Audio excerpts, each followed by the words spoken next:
Le géant du e-commerce Amazon, pris pour cible par des militants écologistes. Depuis jeudi, les actions à l'encontre de l'entreprise se multiplient. Entrepôts bloqués à Paris, Lyon et encore ce matin dans la Drôme. Objectif, bloquer les livraisons du Black Friday pour dénoncer la surconsommation et ses conséquences environnementales. Sophie Gauthier, bonsoir. Pourquoi la firme est-elle pointée du doigt ?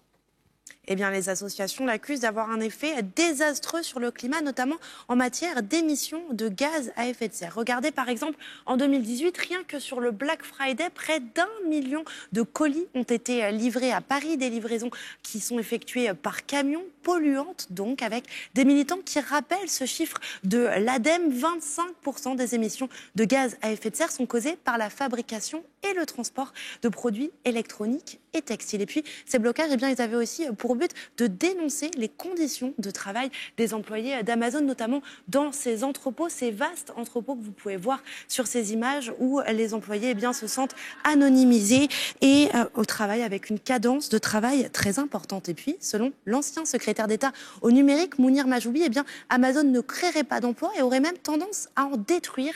Regardez les chiffres avancés par l'ancien secrétaire d'État. Pour chaque emploi créé, il y en aurait 2 supprimés, notamment dans les commerces de proximité. Amazon a une particularité, c'est qu'ils sont extrêmement productifs. C'est-à-dire que pour le même chiffre d'affaires, ils ont besoin de beaucoup moins de personnes. Donc à chaque fois qu'ils prennent une part de marché, ils détruisent des emplois. Et ces accusations, Sophie, l'entreprise les réfute dans la presse cette semaine.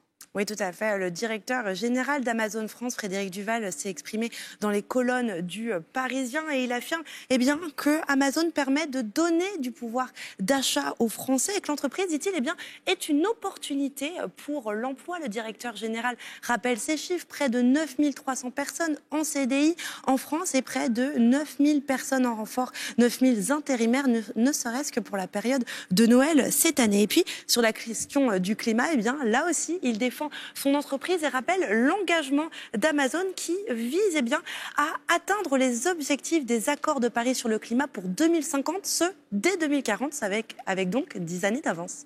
Je vous remercie Sophie Gauthier pour toutes ces précisions.